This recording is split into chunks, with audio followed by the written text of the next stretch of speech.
Bem, pessoal, voltando aí, nós temos o retardo mental, tá? É, no retardo mental, vocês vão ver a questão de o CID-10, tá? Ele classificar o retardo mental em algumas classificações, tá? Em algumas subdivisões. Essas subdivisões, elas vêm com relação ao grau de dependência. Então, nós vamos ver que no retardo mental leve, a criança adulto ou adulto, né, ele apresenta uma certa independência, tá? A partir do momento que vai apresentando uma gravidade com relação a esse retardo, tá? A gente vai vendo a questão da total dependência dessa criança, dessa pessoa, com relação aos cuidados.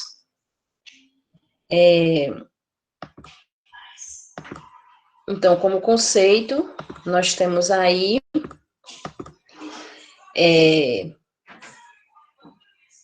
o funcionamento, o retardo mental, né, é o funcionamento intelectual significativamente inferior à média, com manifestação antes dos 18 anos e limitações associadas a duas ou mais áreas com relação às habilidades adaptativas. Que habilidades adaptativas são essas?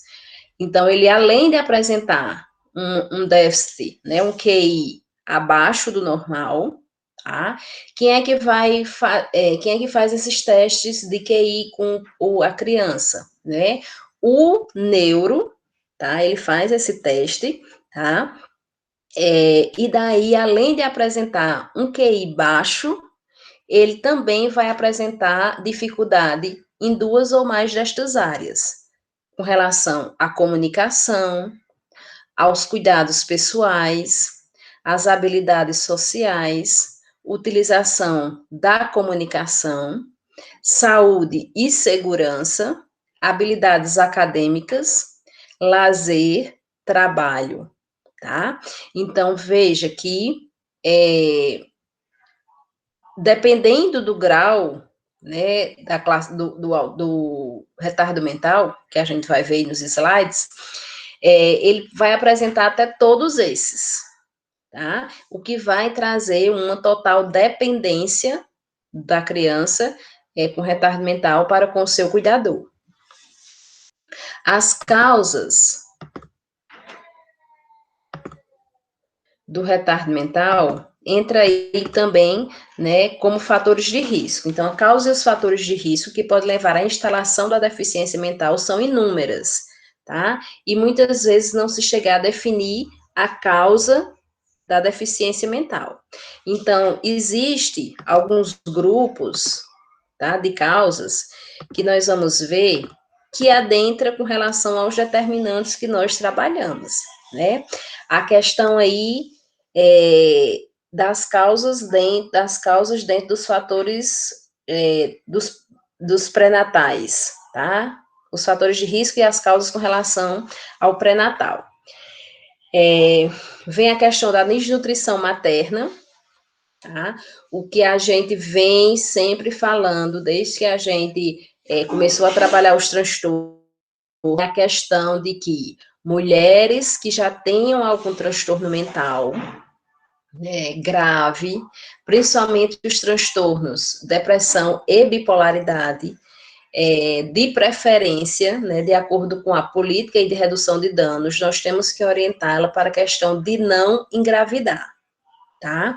Porque são mulheres, né, são gestantes que têm um fator de risco aumentado aí com relação a ter crianças com retardo mental, devido a quê? A própria questão do pré-natal, tá? A própria questão gestacional, certo? Então, elas vão apresentar desnutrição materna, elas podem apresentar doenças infecciosas, tá? O uso aí do álcool e da droga, certo?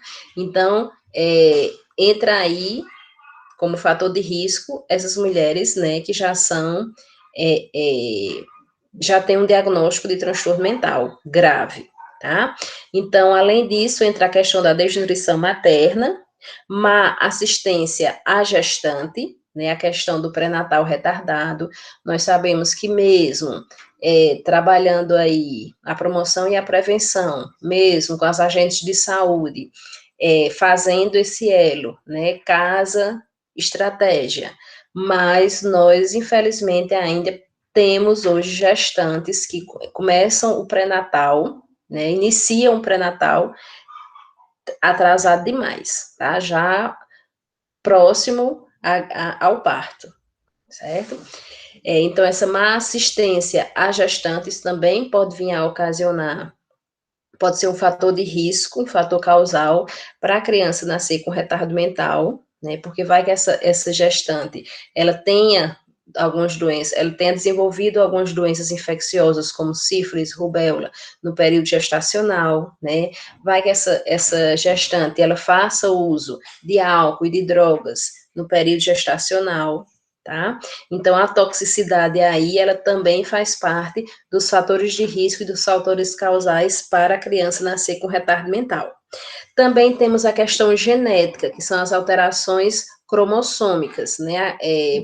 Por exemplo, a questão da síndrome de Down, né? A criança, apesar de nós termos pessoas com síndrome de Down,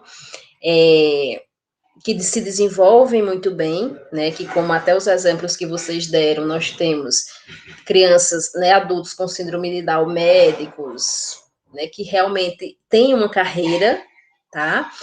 Ao mesmo tempo, nós temos, né? Crianças com síndrome de Down que elas não se desenvolvem no sentido intelectual, tá? Por quê? Porque além da síndrome de Down, elas podem nascer com retardo mental, né? Com atrasos aí intelectual, tá? Com QI bem baixo aí.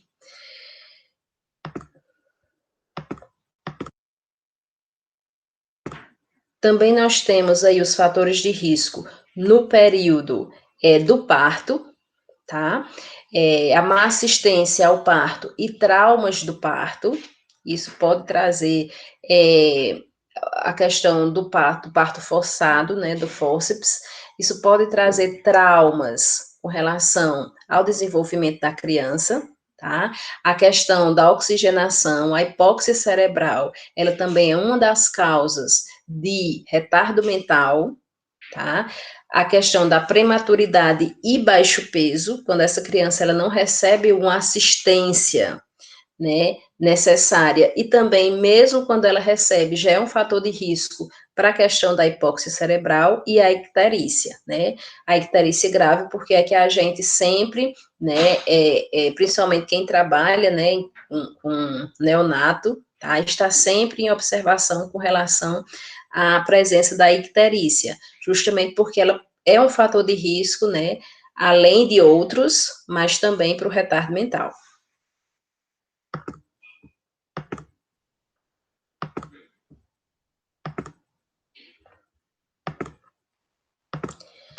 E nós temos também como fator de risco aí a questão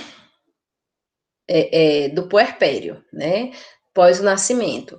Então, vem a questão da desnutrição e desidratação grave e carência de estímulo global, infecções como meningite e sarampo, intoxicações exógenas, como o uso de alguns produtos químicos, né, e também as questões, né, de acidentes, né, traumas físicos, tá, afogamento, acidente de carro, choque, quedas, tá, isso pode trazer aí um comprometimento neural que vai diagnosticar aí o retardo mental.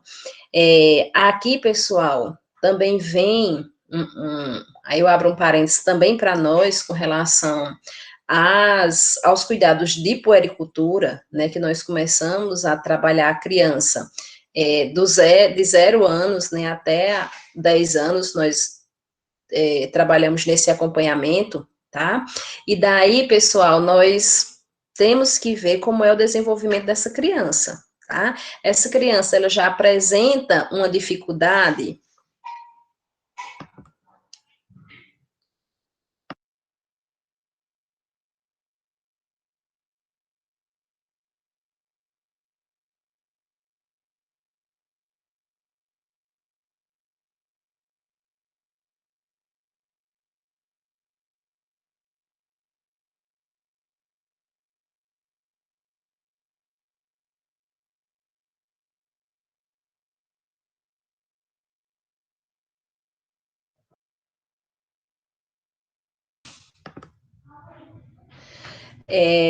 Então, nós temos que fazer, né, no período de... Peraí, pessoal, estou botando aqui o carregador. No período da puericultura, né, nós temos que ver a questão do desenvolvimento dessa criança, tá? Se essa criança apresenta algum retardo com relação aos reflexos, a gente já deve orientar os pais a buscarem um neuro, tá? Para fazer um acompanhamento com essa criança, um fisioterapeuta, tá? Para que veja essa questão desse atraso de desenvolvimento. Tá? Isso também a gente já pode ver, essa questão do retardo mental com relação à própria motricidade, tá? A própria, ao retardo dos próprios reflexos. Isso a gente vai ver até na classificação, tá? Que muitas vezes a questão motora, né, a questão dos reflexos, ela é mais vista, aliás, ela é vista antes, tá? Do que o próprio intelectual, tá certo? Então, isso é uma coisa que nós já temos, né, de dar uma atenção com relação a esse atraso de desenvolvimento que a criança apresenta com relação aos reflexos, né? Quando vocês pagarem saúde da criança aí, acho que é próximo semestre, né, que vocês pagam, não, no 8º, né, eu acho. Vocês vão, né, aprender com relação a esse acompanhamento da criança aí, a partir do nascimento, né, de 0 anos aí.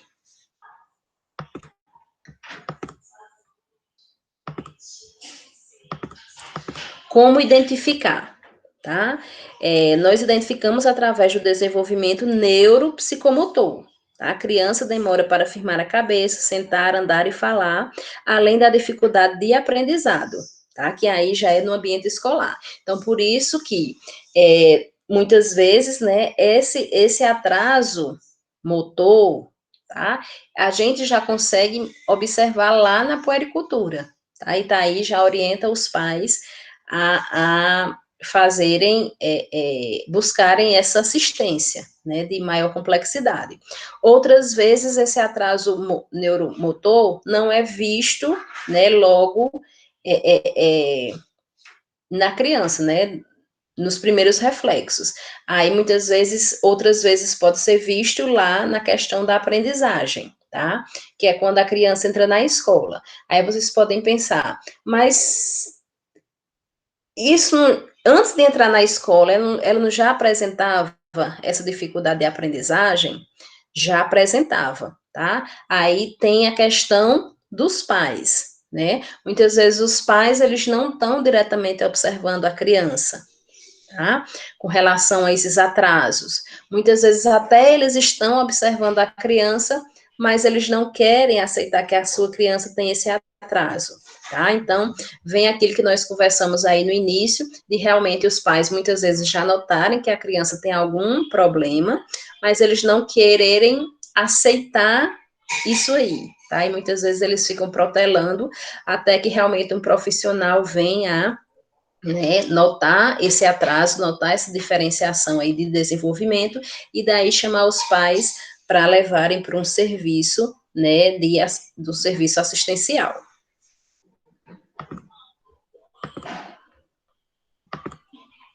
Com relação ao diagnóstico aí, nós temos o diagnóstico, sempre que possível, deve ser feito por uma equipe multiprofissional que possui condições de avaliar o indivíduo em sua totalidade, tá? Daí a importância do acompanhamento com equipe multiprofissional. Após as avaliações em reunião, todos os aspectos devem ser discutidos em conjunto pelos profissionais que atenderem o caso para as conclusões finais e diagnóstico, definindo as condutas a serem tomadas. A participação da família é fundamental no processo de atendimento à pessoa com deficiência mental, né, devido às limitações que a partir de agora nós vamos ver através aí das classificações. Então, veja, que a equipe, ela vai realmente, né, começar a observar a criança, tá, com relação ao atraso motor, tá, e com relação ao atraso de aprendizagem, ao atraso intelectual, ok? E daí ela vai classificar também de acordo com o CID-10, tá? Nós temos aqui as classificações do CID-10 e são elas que nós iremos trabalhar. Então, a criança, ela pode ser diagnosticada com retardo mental leve, onde nós temos o déficit do desenvolvimento motor, ele aparece antes do que o da inteligência, tá? Então, nesse retardo mental leve, nós podemos observar aí a questão desde a puericultura, tá? Desde o atraso dos reflexos, ok? Encaminhando os pais para um serviço de maior complexidade, que aí seria o neuro, tá? Ele também vai apresentar principais dificuldades no trabalho acadêmico, como problemas específicos de leitura e escrita, daí o acompanhamento com o psicopedagogo. São potencialmente capazes em trabalhos que demandam habilidades práticas, então, trabalhos manuais eles conseguem desenvolver, e apoio apropriado, vivem sem problemas na comunidade, independentemente ou supervisionados, tá? Então, ele consegue se relacionar com outras pessoas, tá? Daí, ele também consegue realizar tarefas simples, certo? E ele vai conseguir frequentar a escola, mesmo com esse atraso aí, intelectual, né, com relação à leitura e escrita, tá? Mas ele vai conseguir rabiscar, ele vai conseguir escrever, né, algumas letras, talvez elas não sejam lembradas todos os dias, mas com estímulo, isso aí pode acontecer, tá? Dele chegar muitas vezes até a fazer o seu próprio nome, ok?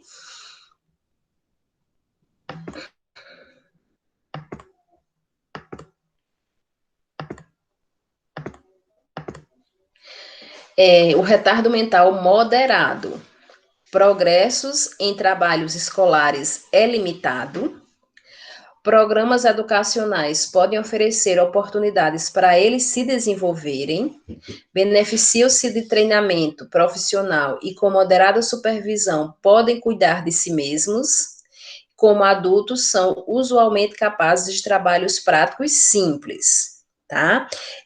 Então, veja, pessoal, aqui, assim como no leve, o moderado, assim como no retardo mental leve, eles vão frequentar a escola, né, eles vão ter algum aprendizado com relação à escrita e à leitura, tá? Quando adultos, eles vão conseguir fazer tarefas simples, que quando crianças, se quando criança eles forem estimulados, tá? Então, essa questão de muitas vezes conseguir, né, eles vão comer tarefas simples, como comer sozinho, conseguir vestir uma roupa ou outra, muitas vezes, né, escovar os dentes, tá? Essas tarefas simples, muitas vezes manipular, se ele tiver algum problema com relação à deficiência física, eles podem manipular a cadeira de roda, tá? Retardo mental grave. Durante o período escolar, podem aprender a falar e treinados em habilidades elementares de higiene.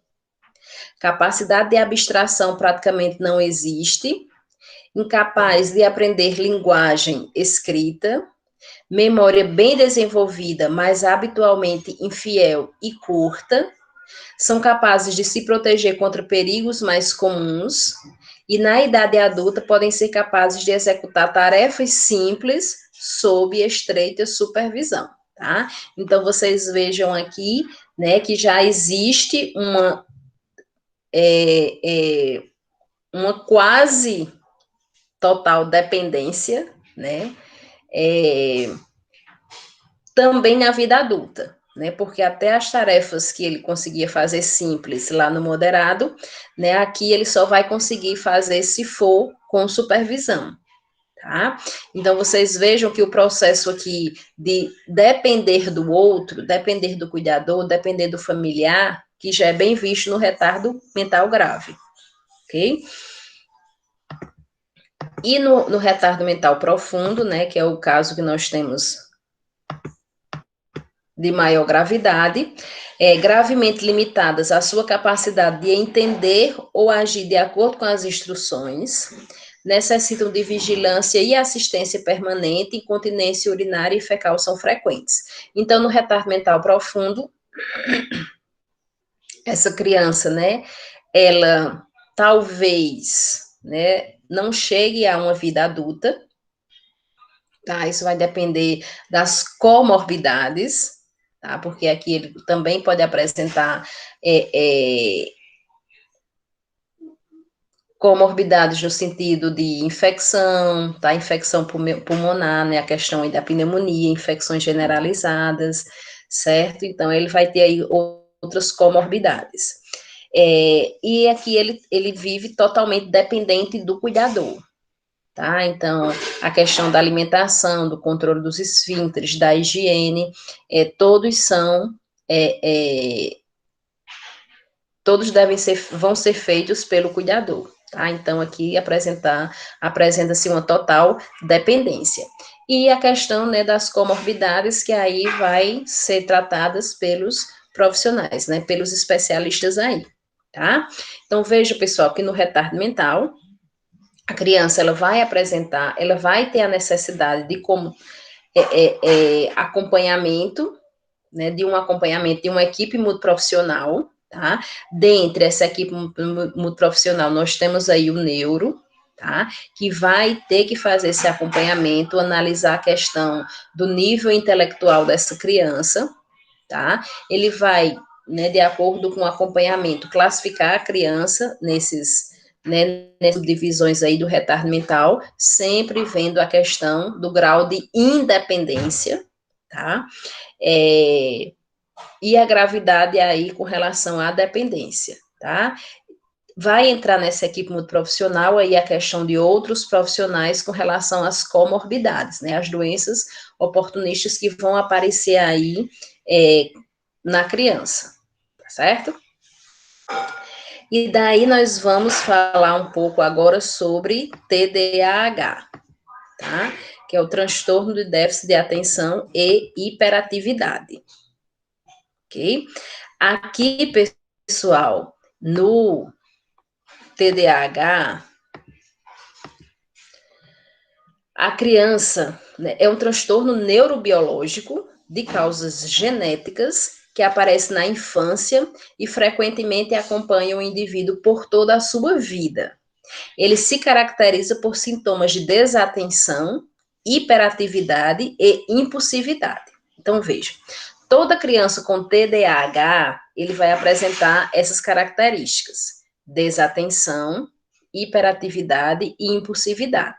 Em algumas crianças, né, alguns desses sintomas se sobressaem mais do que outros, tá? Mas ele sempre vai apresentar essas três sintomatologias. Com relação ao nível intelectual, essa criança, ela pode sim aprender, ela vai frequentar a escola, tá?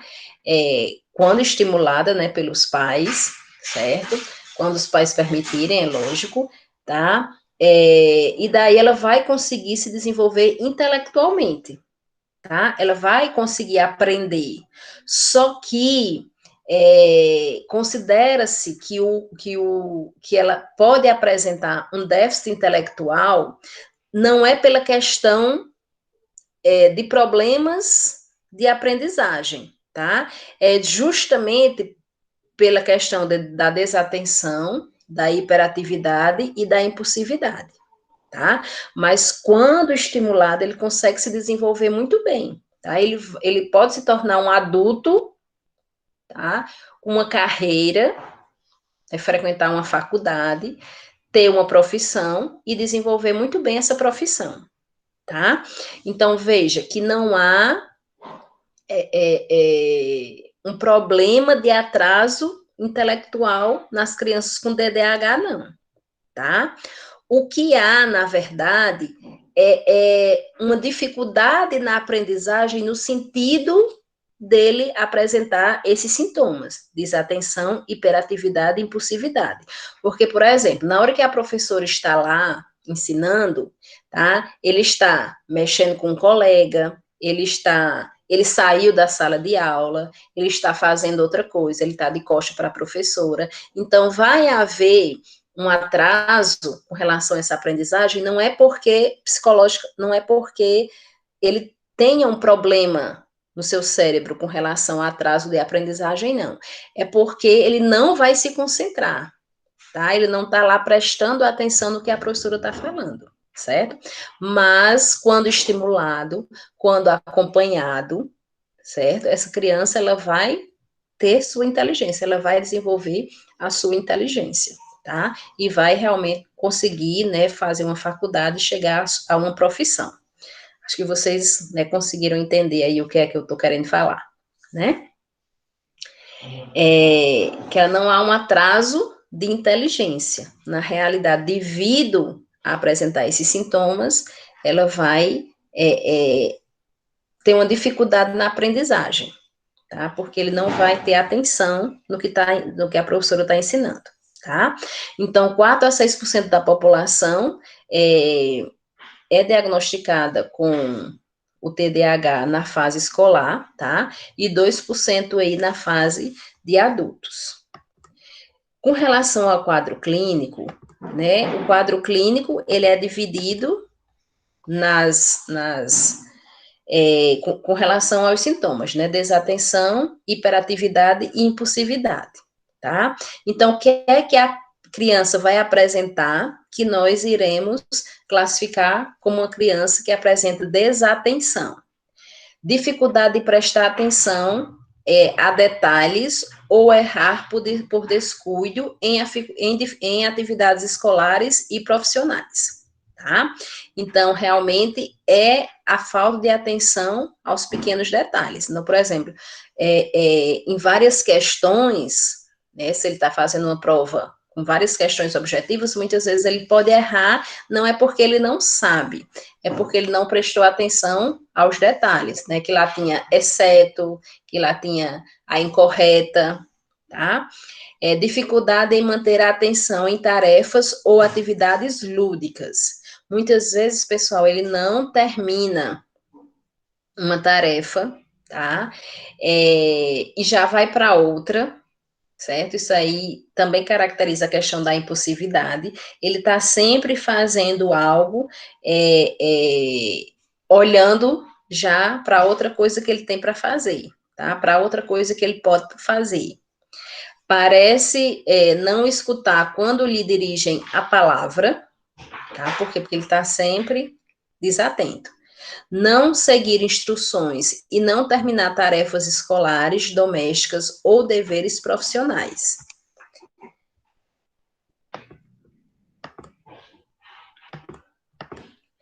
Dificuldade em organizar tarefas e atividades, tá? Isso também caracteriza a questão da desatenção.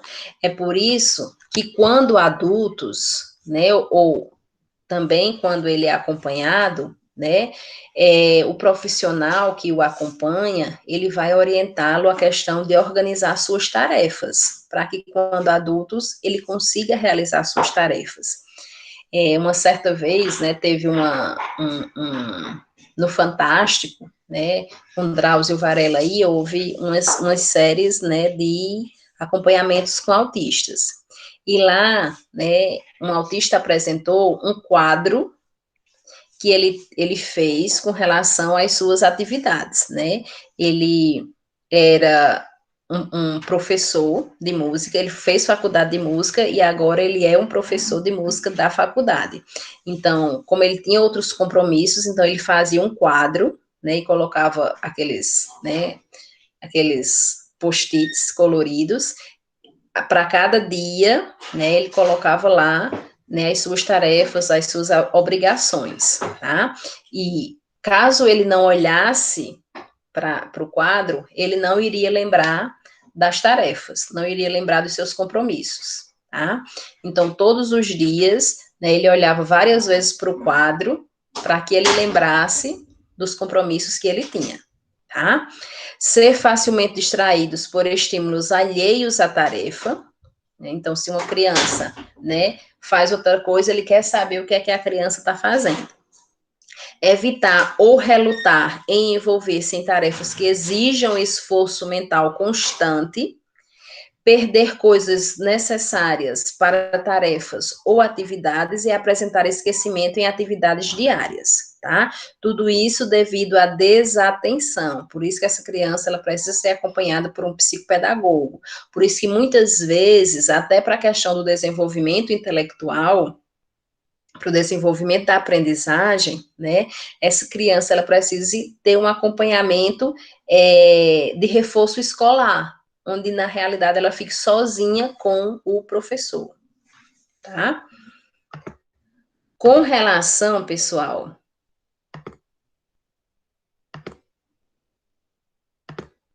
à hiperatividade, né, que é outro sintoma aí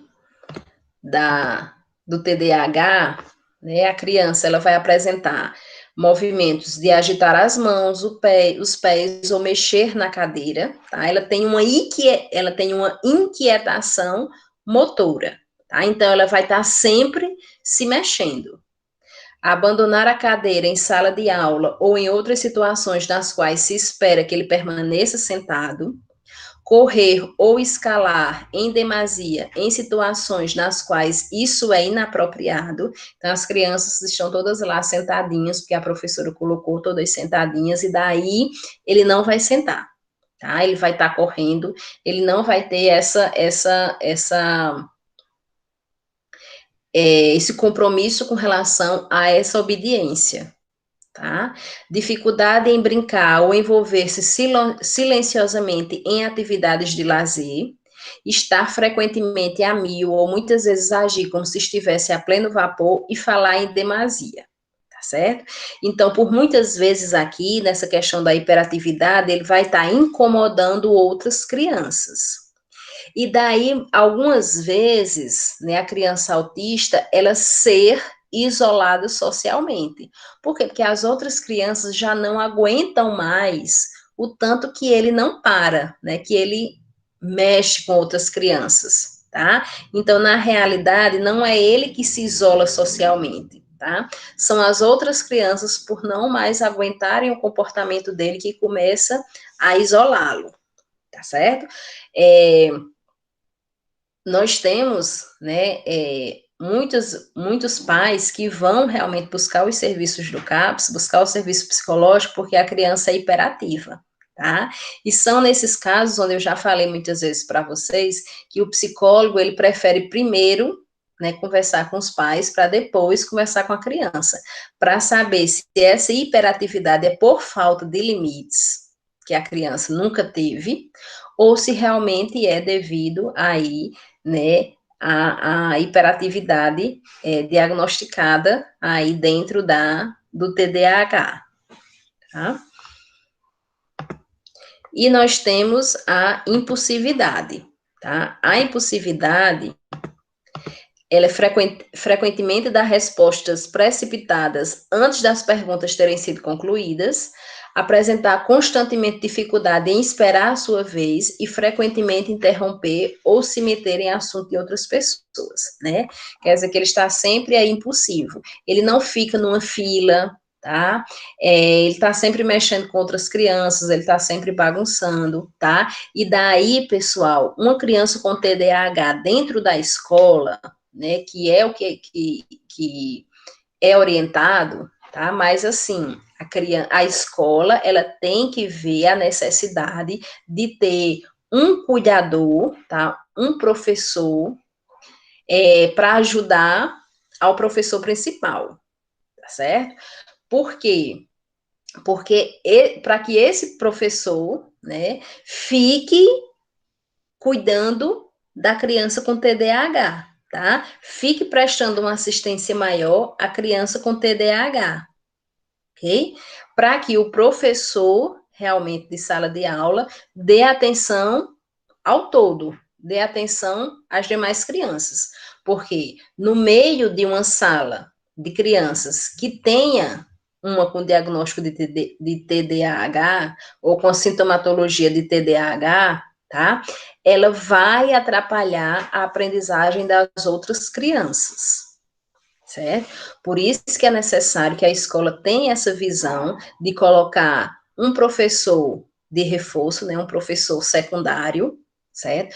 Para ficar nessa sala, para dar uma atenção maior a essa criança com TDAH, tá? E deixar o outro professor para, né, distribuir aí o aprendizado para as outras crianças, ok? Porque senão será toda uma sala que será prejudicada por causa de uma criança, certo? Porque realmente ela tende, devido a essa questão da hiperatividade, da impulsividade, ela tende a atrapalhar as outras crianças, porque ela vai estar sempre mexendo com um e com o outro. Então, a escola, ela tem que ter essa sensibilidade, tá?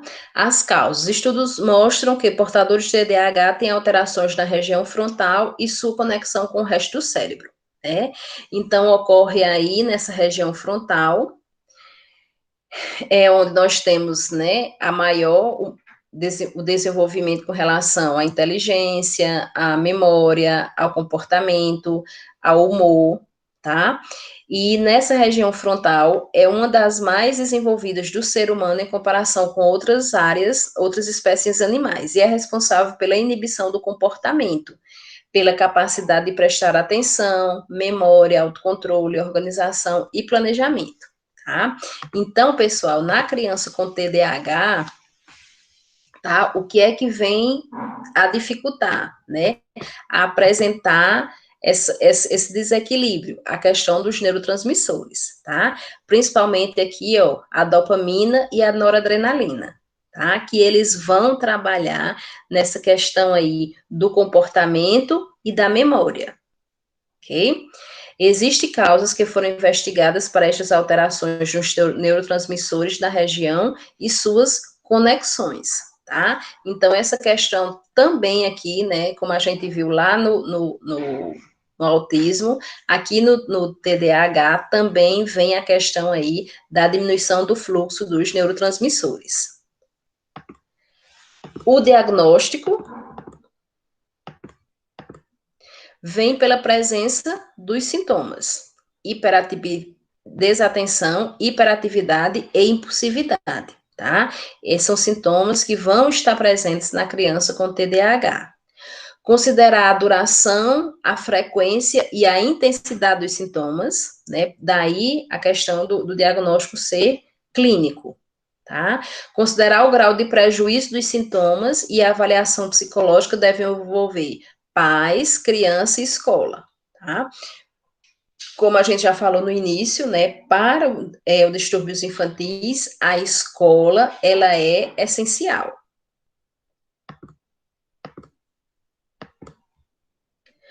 Com relação às consequências do TDAH, nós temos o baixo rendimento escolar, tá? Mas veja, é como eu falei para vocês, com relação a esse baixo rendimento escolar, não é que a criança tenha problema intelectual, tá? Na realidade, ela vai ter uma deficiência de aprendizagem devido ao seu comportamento hiperativo, impulsivo e de desatenção, ok? É por isso que, como, né, cuidados de enfermagem, nós orientamos que essa criança tenha um acompanhamento de reforço escolar, onde fique só ela e o professor, né, para que ela tenha menos atrativos para estar desenvolvendo aí a sua impulsividade e a hiperatividade. Dificuldades de relacionamento, né? Como a gente já falou, o relacionamento, essa dificuldade, não é que a criança venha a se isolar, não é, porque ela é uma criança que está a 1000, tá? É uma criança que vai ser isolada, portanto que ela incomoda as outras crianças, né? Incomoda as outras pessoas. Baixa estima, tá? No sentido de ser, muitas vezes, rejeitada, interferência no desenvolvimento educacional e social, né, devido ao isolamento de outras pessoas, devido à questão da dificuldade de aprender, de prestar atenção ao que está ensinando, e predisposição a distúrbios psiquiátricos. Que distúrbios psiquiátricos são esses? 15 a 20% das crianças com TDAH, quando adultas, elas podem apresentar depressão, 25% podem desenvolver transtorno de ansiedade, 9 a 40% podem apresentar abuso ou dependência de drogas, e 30 a 50% pode desenvolver transtorno de conduta. Lembrando para vocês, né, que o transtorno de conduta, nós já vimos lá na psicopatia,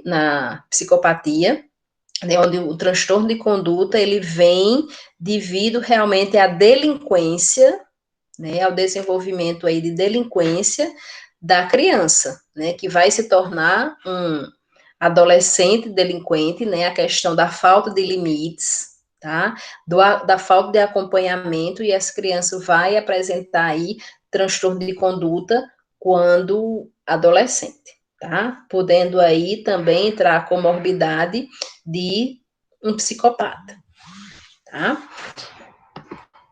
Com relação ao tratamento, nós temos as intervenções comportamentais, as intervenções psicoeducativas e a abordagem multidisciplinar, tá? Tem que trabalhar a questão dos limites dessa criança, tá? Para que ela não venha a desenvolver um transtorno de conduta, para que ela não venha a desenvolver uma psicopatia, certo? Então, tem que dar limites, tem que realmente castigar, tem que realmente elogiar, tá? Então, tem que se trabalhar com esses pais com relação a isso. Intervenções psicoeducacionais, o acompanhamento aí com o psicopedagogo, né, o acompanhamento aí de reforço escolar, para que ele não tenha uma dificuldade com relação, não apresente muita dificuldade com relação à aprendizagem, porque ele já vai apresentar devido aos sintomas, tá? E a abordagem multidisciplinar inclui aí neuro, psiquiatra, psicólogo, psicopedagogo, a própria escola, tá? Todo o serviço de saúde mental que vai estar voltado para essa criança, ok? E veja, pessoal, que nos 3 casos, né, nós temos aí o CAPS infantil como referência, onde o CAPS infantil, ele atende as crianças de 0 a 16 anos. Tá certo? Então, essa criança, ela vai começar com um acompanhamento no CAPS infantil, tá? Após os 16 anos, ou os 18 anos, né, que alguns CAPS, de acordo com a sua rotina, ele trabalha até os 18 anos, tá? Então, essa criança, ela vai seguir, né, já adulta, né, o acompanhamento no CAPS adulto, tá certo? Ok, pessoal?